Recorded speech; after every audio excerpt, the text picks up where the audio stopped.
आरव नाम का एक लड़का था। उसके पिता की लोहे की दुकान थी। आरव अपने पिता के साथ लोहे की दुकान में मदद किया करता था। एक दिन उसने अपने पिता से पूछा कि पिताजी, इस दुनिया में मनुष्य की कीमत क्या होती है? अपने छोटे से बच्चे के इस सवाल से पिताजी हैरान रह गए। वो सोचने लगे कि आखिर इस बालक को ऐसा सवाल क्यों हुआ। पिताजी ने अपने बेटे को कहा कि बेटा, किसी भी मनुष्य की कीमत को आंकना बहुत ही मुश्किल होता है, क्योंकि उसकी कीमत अनमोल होती है। बेटे ने पूछा, वो कैसे पिताजी?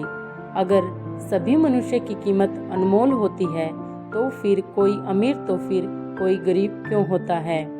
किसी को कम रिस्पेक्ट मिलती है तो किसी को ज्यादा क्यों मिलती है? पिताजी ने अपने बेटे को समझाने के लिए कहा कि तुम स्टोर रूम में जो लोहे का बड़ा सा टुकड़ा पड़ा है वो लेकर आओ। बेटे ने कहा, जी पिताजी। वो लोहे का टुकड़ा लेकर आता है। पिताजी उससे पूछते हैं कि बताओ, इस लोहे के टुकड़े की कीमत क्या होगी? आरव बताता है कि 500 रुपए। पिताजी अब उससे पूछते हैं कि अगर मैं इस टुकड़े के छोटे छोटे कील बना दूं तो फिर इसकी क्या कीमत होगी? वो थोड़ा सोचकर बताता है कि पिताजी, ऐसा करने से इसकी कीमत बढ़ जाएगी, तब तो ये और भी महंगा बिकेगा, लगभग 1500 रुपए में। पिताजी अब उससे पूछते हैं कि बेटा, अगर मैं इस लोहे के टुकड़े से घड़ी के बहुत सारे स्प्रिंग बना दूं तो? आरव कहता है कि पापा, फिर तो इससे और भी ज्यादा पैसे मिलेंगे। पिताजी अपने बेटे को समझाते हुए बोलते हैं कि ठीक, इस लोहे के टुकड़े की तरह ही मनुष्य की कीमत होती है।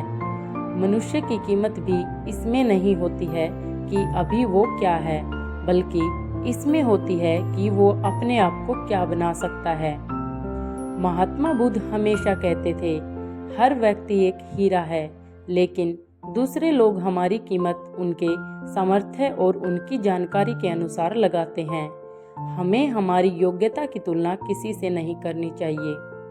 योग्यता की कीमत हमें स्वयं लगानी चाहिए,